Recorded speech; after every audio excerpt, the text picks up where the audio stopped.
Hey everybody, I'm Drak. I'm Shadow. And this is Jak and Daxter, the Precursor Legacy for the PS2. Bear in mind, we are playing the PS3 remake with the collection. That we are. For those who are asking. And for those who are asking, why did you make me clarify? Just saying. And we're in for a little bit of a revelation as we open up the Volcanic Crater. So bear with us as we let them... Oh, fuck, I always wonder if I'm losing body parts in those things. Holy yuckow! The Red Sage's lab looks worse than the Blues. Well, it definitely looks as though there's been a struggle here. I'd hardly call it struggle. Would you, dear sister? Certainly not. The Red Sage gave up with so little effort. No fun at all. Doll? Is that you? You've finally gone off the deep end, eh? And Maya, I told you the dark eco would affect you both. Nobody ever listens to old Samos. What have you two done with the blue and red sages? Don't worry about your colorful friends, you old fool. They're perfectly safe in our citadel. Our special guests. They have graciously agreed to help us on a little project. You were wrong, Samos. Dark eco can be controlled. We've learned its secrets, and now we can reshape the world to our liking. You can't control dark eco by itself. Even the precursors... Until now, we've had to scrape by with what little dark eco we could find near the surface. But soon, we will have access to the vast stores of dark eco hidden deep underground. Not the silos. Yes, the silos. They will be opened, and all the dark eco of the world will be ours. But that's impossible. Only a precursor robot. Oh, don't look so upset, Samos. We've got big plans for you.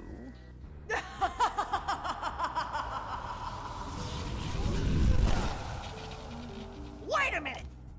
That was Gull? The same Gull who's supposed to change me back? Gull is the guy trying to kill us? I'm doomed. We may all be doomed. If they open the silos, the dark eco will twist and destroy everything it touches. We simply must get to their citadel to stop them. The fastest way there is through the lava tube at the bottom of this crater. A few more power cells and your Zoomer's heat shield should get you across the lava safely. All right, my boy. You know what to do. Take the flea bag and go round up more power cells. What a twist! We're not done yet, by the way. Hey guys, keep collecting power cells. They're the key to continuing our journey north. Great balls of eco. There seems to be a large lurker presence in the spider caves. Great. Sounds like a real cheery place. Let me guess. There are spiders in the spider caves, right? Of course there are spiders in spider caves. But that's the least of your problems. The lurkers are after crystals of concentrated dark eco. You've got to destroy the crystals before those monsters get their hands on them. Up to it! Okay, Alex, so we have a few things to talk about at this point. Right. So, our goal up until this point was to go visit Galacaron. Precursor City. But he's the villain. He's the villain, now we know that. So, Daxter's doomed, because now, in order to save the world, we have to take out Gaul, which means he can't be changed back. Oh no, that's too bad. And believe it or not, I can't confirm this, but the series kind of explains why he needs to be. Gordy, I think we got visitors. You think, Willard? Howdy, strangers. Passing through? Us too. Well, we gotta be moving on. Nothing to see here. I thought you said this was a priceless gem worth... Willard! Actually, we want power cells, not gems. We got 4 of them. You want them? What Birdbrain here is trying to say is, we may have a few power cells laying around. He calls him Birdbrain because it's true. Part with them for 90 orbs each.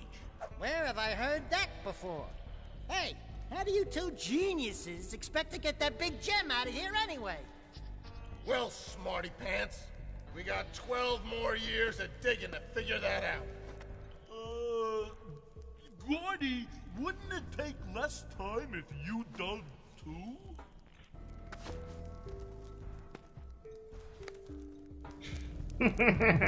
So this is actually our only person that we can go to for 90 power cell or 90 precursor orbs in the game left. And it just so happens we can go to him 4 times. So that's 4 power cells right there. And this actually has the biggest power cell requirement because the next zone is Gaul Citadel. So after we get that, then we go straight to Gaul and end game, pretty much. Wow. So obviously not a very long game, but very much worth it, especially considering some of the more cartoonish elements of it. Yeah. So did you foresee that was going to happen? I did not see that coming. For within its flame, the answers reside. You can gain my power cells by bringing 120 precursor orbs for each. Yeah, it was a little bit of a twist when I went through it the first time. I'm like, well, crap. I mean, you know, how does this game have a happy ending if we can't get Daxter back the way he is? And like I said, the later games, I haven't played them that much. Apparently they explain that he needs to be in that form, and it's kind of foretold that way. So, Like he was destined to be that? like he or- was destined to be that. Oh. So all this stuff was supposed to happen this way. And I can't 100% confirm that Seems because to be malfunctioning. I'll try to work on it and get it running that's not the again. power cell requirement that I thought it was. I'm trying to actually get her to say how many power cells are required because I don't want to say it. I want you to get a reaction. But in the meantime, this is kind of the final hub. So the remaining power cells will obviously have to go back to Rock Village, finish that area out, and then come back here to the Volcanic Crater and start up these areas. And we will have to start them. At the very least, in order to get to Gaul and Maya's Citadel. But in the meantime, I actually wanted to answer something really quick. So we keep talking about rare develop, or how this looks like a rare game, Right. as far as art direction. I tried looking this up because a friend of mine told me, and I can't confirm it. So again, take this with a grain of salt, everybody on YouTube. But this might interest Alex. Is that, you know, with Rare, they had a lot of people leaving both in and out because, you know, the Stamper Brothers were kind of hard to work with, and some games were more successful than others. And also when, you know, they got bought out by Microsoft, some people saw the writing on the wall. Right. So, oh, and dang, hold Hey on. guys, by my calculations, it's going to take 72 power cells to... I accidentally died, but yeah, 72 power cells. That's how many we need. So that's a lot, considering where we are. But like what I was saying before, I was not able to confirm this, but it seems that some of the art department Uh-huh. actually went to Naughty Dog. Naughty Dog was starting out and needed people to help them out with Crash Bandicoot and among other things. And so I'm not quite sure from which team, but some of those art people might have actually gone to Naughty Dog. So that may be why it kind of has a rare aesthetic to it. Oh. Because you have people who are drawing the same kind of sprites and characters. Maya and Gaul have gotten Which, in if that is over absolutely their true, I would heads. love confirmation of that because that would be awesome. Yeah, if you guys know, please tell us.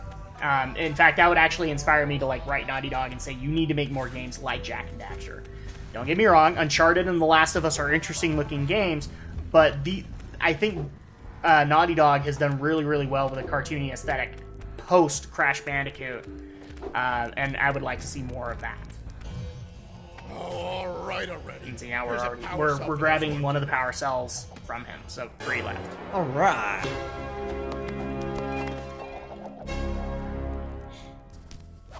That puts us at 48. So 72 power cells. We're looking at about 24 more to get. So obviously that's a pretty big requirement, but it kind of makes sense for the collector game. Yeah.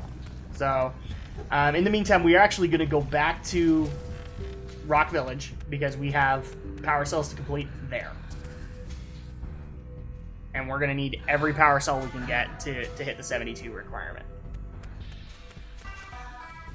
And also, as soon as we use up those guys, then the only places where we can use precursor orbs to purchase power cells will be oracles. So it'll go from being 90 each to 120 each. Yes, guys, I know that sucks, but that's what they wanted to do. They didn't want you to just sit there and collect 90 power precursor orbs all the time. And I died. Yep. But I was trying to showcase the lava tube, so that's where we're going next. Because that's going to take us to Golan Maya's Citadel.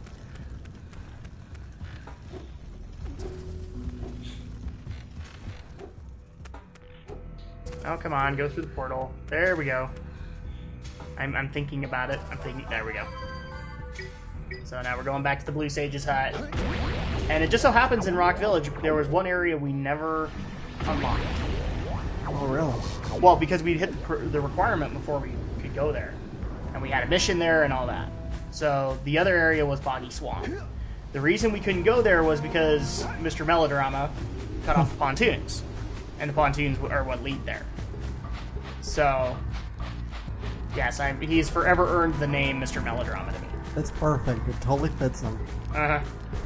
In fact, I've tried to implement more. Have you tried to attack them with your melodrama into my usual dialogue? So, thank you, Daxter. You help me occasionally.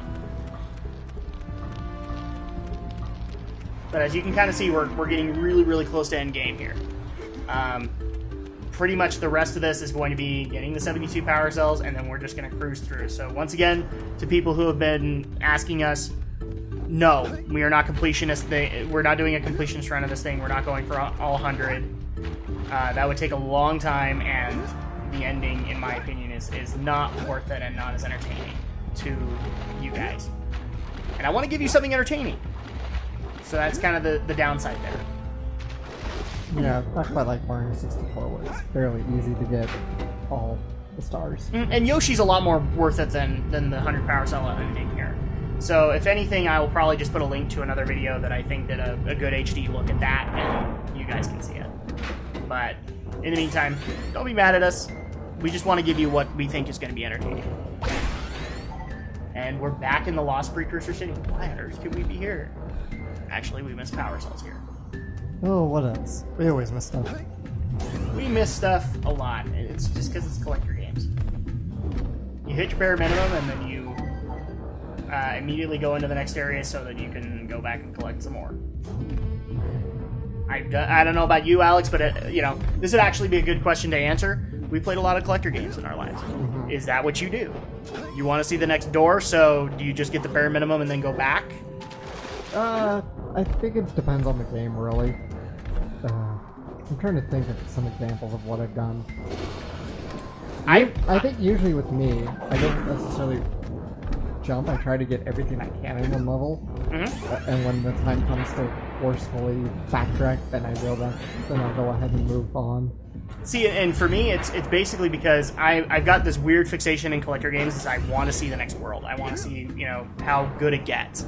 So, like in Mario 64, for example, I would hit the bare minimum stars, and then maybe I would just go back or check out those worlds and see what they looked like, and then go back. Yeah, I'm sure I've done that myself on occasions. I just can't think of anything specific right now. Mm-hmm. Maybe it usually would come to, I gotta have a certain move or requirement to get this next one, so I'll go on to the next place to go get said move and requirement, then go back. Exactly. That's especially true in like any Banjo game. And I've met people who are like sitting there going, you're interrupting the game for yourself. I don't really see it that way. Because you are going to go back ultimately to that area to go and get the remaining stars that are going to be easy. If you don't do an area completely, that's when I think you're missing out. Yeah. So like, for example, with me, when I first played through this game, I actually, when prepping for this game, came across an area I'd never done. And I felt bad because I'd missed out on it in my first run, and it's a snow level. So I was like, I love snow levels. So I felt let down a little bit that I walked away. But I actually think it's more worthwhile just to see the worlds that the programmers came up with than doing a full completionist run. Yeah, that's the idea of 3D environments. They're wide, they're expansive, they want you to have them be seen. Mm-hmm. Because if they weren't, they're not the 2D side scrollers, right? They're these wide, expansive environments you get to explore. Yeah. And I can think of actually, when it comes to like Mario 64, even though I always have to go up and see the endless staircase before I get the minimum requirement to get through Oh the yeah, stairs. totally. I mean, Because it's just, it's something you always want to see and experience, even though you know, oh, I can't go here, I don't have 7 stars yet. But it's the endless stairs, it's fun to just see it again. well, and on top of that, I will actually say this in the Nintendo 64 area, and you could probably confirm or deny this. Nintendo was really good at endless staircases, man, because in that era. Because Zelda had a good, or Mario had a good one, Zelda had an awesome one. I haven't played Banjo as much, but I've seen my sister, or your sister. Right. Wow, I can't believe I said that. Your sister play it, and seeing those endless staircases, it was a really good time for stuff like that. You know, building a staircase with a floor that's just completely mystery. And that's really what these games are trying to do, is they're trying to evoke your sense of adventure. Yeah. You know? And so either a 3D game can succeed at that, or they can horribly fail.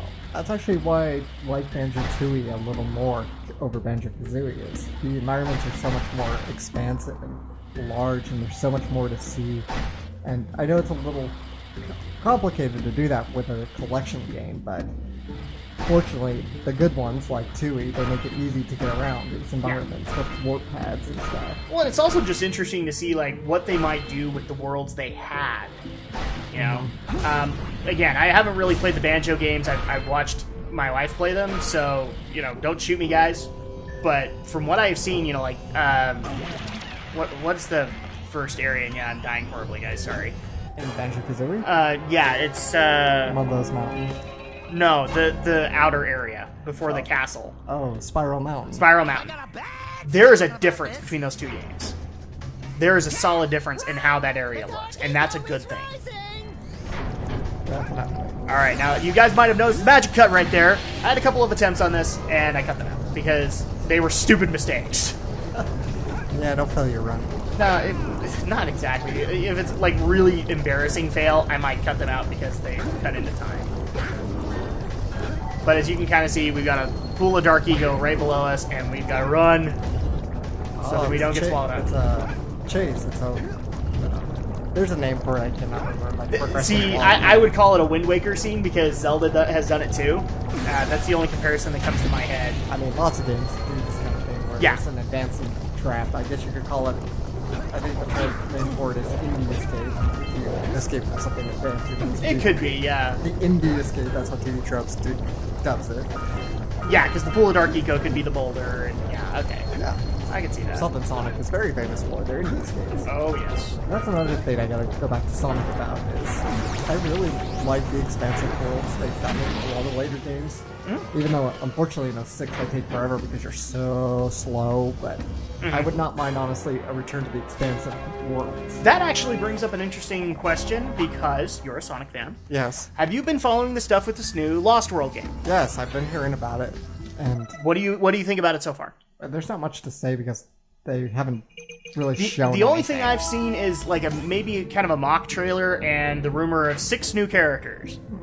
I'll admit, the 6 new characters announcement made me cringe a little bit. It sounds like, though, it might... I don't know, graphically it kind of reminds me of like Sonic 4, but I mean, it's just a one screenshot. I'm not going to totally judge it on this one screenshot. But what I have been hearing is, especially like, they're actually going back and reviving some levels from a game called Sonic Extreme, which they were going to make for the Saturn, but they scrapped it. Yeah. So I thought that's pretty interesting, going back to some of your very, very old stuff. And that might actually be a good idea because... something we haven't seen before. I don't know if you saw them, but like the concept images of the Saturn for the Sonic game were not promising. So the fact that if they went back to those levels and really trying to flesh them out a little bit, I have no problem with that. I love seeing new Sonic levels. So if they want to take some extra time with it, I got no problem. The only thing that concerns me about Lost World at the moment is, first of all, what generation it's going to be, because Double or Nothing, it's probably getting a lot of urging towards being an 8th generation game. And on top of that, 6 new characters. We already have way too many to keep track of. I'm pretty sure it's a Wii U exclusive, Lost World. Oh, it is? Okay. Yes. Well, that might not I be know bad. that I'm pretty sure they're also developing another one for PlayStation 3, PlayStation 4, and Xbox One. Yeah. Not like I give a shit about Xbox One. But fortunately, if it's still He on- doesn't have Microsoft hatred, not at all. It's okay. It's surprising. You know what? Before- I'm starting to have the Microsoft hatred too. Before anybody pegs me as an Apple fanboy, but the only Apple product I have is an iPod. I don't have an Apple computer, so yeah, I don't. Trust me when I say this. I am very pro PC. I actually do not like Apple's proprietary crap. If he owned that, he wouldn't be doing LPs. He wouldn't, because it's not that I have Apple hatred. It's that, well, I have Apple hatred. So people can hate me for that. I use iTunes, for crying out loud. I like music services that allow me places to get music. But I do not like how Apple stays solely proprietary. And just because we haven't talked about the game enough, welcome, Alex, to Boggy Swamp. And in fact, we started it out. There and now goes we gotta Boggy take- Swamp. There it goes! Yeah. So we'll be right back. We're going to take on some more Boggy Swamp in our next part. Once again, I'm Drak. I'm Shadow, and we clearly don't have attention deficit. Oh, shiny! No, not at all. Ooh, shiny. We'll be back.